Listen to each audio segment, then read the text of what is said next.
औज़ुबिल्लाहिमिनश्शैतानिर्रजीम बिस्मिल्लाहिर्रहमानिर्रहीम। शुरू अल्लाह पाक के नाम से जो बड़ा मेहरबान और नहायत रहम करने वाला है। स्टूडेंट्स, फाइनेंशियल अकाउंटिंग 2 का हम चैप्टर कर रहे थे, अकाउंटिंग फॉर कॉरपोरेशंस। ठीक है, उसके रिलेटेड जो है एक डिमॉन्स्ट्रेशन प्रॉब्लम आप लोगों के साथ करवाऊँगा। डिमॉन्स्ट्रेशन प्रॉब्लम 2, इसमें जनरल एंट्रीज़ हैं, ओवरऑल कॉरपोरेशन की अकाउंटिंग के बारे में डिस्कस हम यहाँ पे कर रहे हैं। Preceding company began year 2011 with the following balances in stockholders equity accounts। एक बिजनेस है जो पुराने से काफ़ी टाइम से चलता आ रहा है, मतलब कि प्रीवियस ईयर्स में डाटा एग्जिस्ट करता है, जो कि हमारे पास उसकी स्टेटमेंट सामने शो हो रही है स्क्रीन पे लेफ्ट साइड के ऊपर। ठीक है, कॉमन स्टॉक है, paid in capital in excess of common stock है, रिटेन अर्निंग्स है और टोटल बैलेंस है।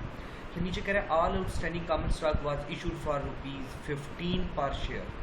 जो पार वैल्यू की वन है जी बताई गई है वो 15 पर share. When the company was created prepare journal entries to account for the following transactions during year 2011। तो जर्नल एंट्रीज हमने बनानी है जनवरी 10।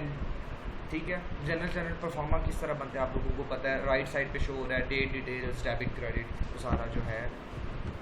अच्छा, तो जनवरी 10 को जनरल एंट्री बता रहा है ट्रांजैक्शन जो गिवन है, the board declared a 0.10 cash dividend per share to shareholders of record January 28। ठीक है, कि क्या करना है, डिक्लेयर करना है डिविडेंड कितना डिक्लेयर करना है 0.10। जनरल एंट्री क्या बनेगी हमारे पास, जनरल एंट्री क्या बनेगी, हम रिटेन अर्निंग जो फंड पड़ा होता है बिजनेस के पास सबसे पहले उसमें से हम यूटिलाइज करते हैं। ठीक है, रिटेन अर्निंग देखिए यहाँ पे 5 लाख बैलेंस शो हुआ था। ठीक है, अब उसमें जो जब हम यूटिलाइज करें डिक्लेयर करेंगे तो हम उसको अपोजिट ट्रांजैक्शन दे देते हैं, मतलब रिटेन अर्निंग को हम कहते हैं कि कम हो जाता है हमारा बैलेंस, डेबिट लिख देंगे। रिटेन अर्निंग क्या चीज़ होती है कि सारे एक्सपेंसेस डिविडेंड वगैरह दे के जो बैलेंस एंड पे बच जाता है उसको उन फंड्स को बिजनेस आगे यूज़ करता है। ठीक है, डिविडेंड देने के लिए या बाकी एक्सपेंसेस के लिए। तो अब रिटेन अर्निंग डेबिट लिख देंगे 0.10 के हिसाब से। किस तरह पता चला कि कितने हैं हमारे पास, नंबर ऑफ शेयर्स कितने हैं, 2 लाख शेयर्स हैं, उनका 0.10 जो है हम मल्टीप्लाई कर देंगे 0.10 के साथ। ठीक है, 10% मतलब है, तो 0.10 को उसके साथ मल्टीप्लाई करेंगे, हमारे पास बैलेंस बन जाएगा, रिटेन अर्निंग डेबिट हो जाएगी 20,000।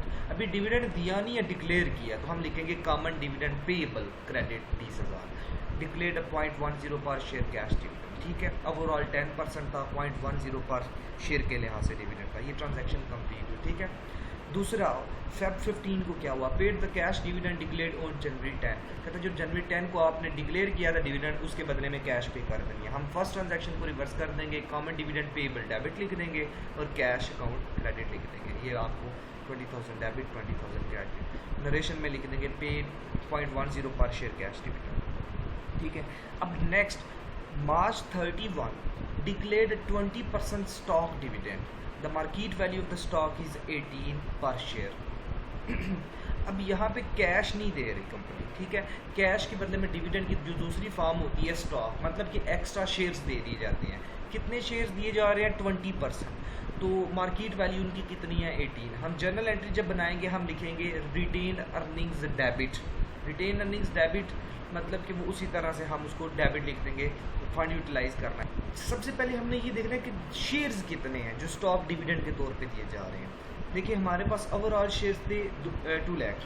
2 लाख का हम लेंगे 20%, वो हमारे पास बन जाता है 40,000 शेयर्स। इसका मतलब 40,000 शेयर्स जो हैं वो एज अ स्टॉक डिविडेंड जा रहे हैं। ठीक है, अब स्टॉक डिविडेंड 40,000 शेयर्स हैं, पर शेयर वैल्यू बताई है मार्केट की 18 रुपये। तो हम 40,000 को 18 से मल्टीप्लाई कर देंगे, बन जाएगा 7,20,000। ये हमारे पास जो है ये आगे हमने इसको डेबिट कर दिया। अब कॉमन स्टॉक डिविडेंड डिस्ट्रीब्यूटेबल जो आपने देना है, मतलब आप इसको रिकॉर्ड अभी कर रहे हो, वो कितना बनेगा उसकी पार वैल्यू के हिसाब से। 40,000 शेयर 10 रुपये पार वैल्यू, उसके हिसाब से वो हमारे पास बन जाएगा 4 लाख। और जो डिफरेंस आ जाएगा वो हम लिखेंगे paid in capital in excess of par value common stock, दोनों का डिफरेंस ले लेंगे। ठीक है, रिपीट करता हूँ ट्रांजैक्शन को कि इसमें स्टॉक डिविडेंड की बात की है। स्टॉक डिविडेंड किस तरह होता है, क्या चीज़ होती है कि आप एक्स्ट्रा शेयर्स दे देते हो, कैश नहीं देते, इसमें कैश इन्वॉल्व नहीं होते। ठीक है, नंबर ऑफ शेयर्स इन्वॉल्व होते हैं।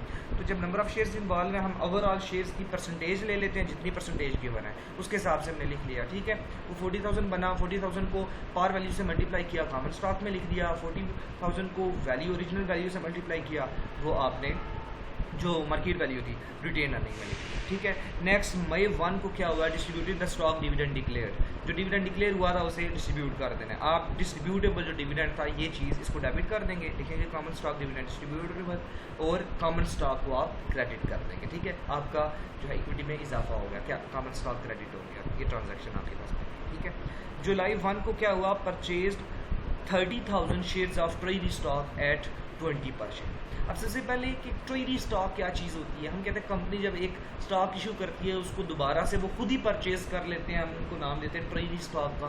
तो यहाँ पे परचेज हुए हैं, ठीक है, जिनको बाद में कंपनी दोबारा से सेल कर सकती है। वो स्टॉक जिसे कंपनी खरीदती है बाद में दोबारा बेच सकती है, बेचने के लिए उन्हें हम ट्रेजरी स्टॉक का नाम देते हैं, ठीक है। तो यहाँ पे 30,000 शेयर्स ऑफ ट्रेजरी स्टॉक जो है 20 पर शेयर के हिसाब से खरीदे हैं। तो हम जर्नल एंट्री बनाएंगे इसकी, treasury stock common debit cash credit, कितनी अमाउंट 30,000 20 पर के हिसाब से, 30,000 को 20 के साथ मल्टीप्लाई कर देंगे हम, ठीक है, मल्टीप्लाई कर देंगे। ये हमारे पास जर्नल एंट्री जो बन जाएगी जुलाई 1 को 6 लाख की डेबिट में 6 लाख क्रेडिट में। नेक्स्ट इसके बाद क्या करना है, सितंबर 1 सोल्ड 20,000 ट्रेजरी स्टॉक एट 26 पर शेयर। देखिए जब भी ट्रेजरी स्टॉक को खरीदने के बाद बेचने की बारी आएगी, आप लोगों ने हमेशा उसकी परचेज प्राइस भी देखनी है और दोबारा उसकी जो सेल प्राइस है वो भी देखनी है। सितंबर 1 को यहाँ पे कहता है 20,000 शेयर्स 30,000 खरीदे थे, 20,000 बेचे हैं, ठीक है, ये भी आपने नोट करना है। 26 कैश पर शेयर, 26 पर शेयर उसने सेल किया है। तो जब सेल किया तो इसका मतलब कैश रिसीव किया, हम कैश में डेबिट लिख देंगे। 20,000 शेयर्स को 26 से मल्टीप्लाई करेंगे, ठीक है, वो आपके पास कितना बन गया 5,20,000, ये चीज़ क्लियर।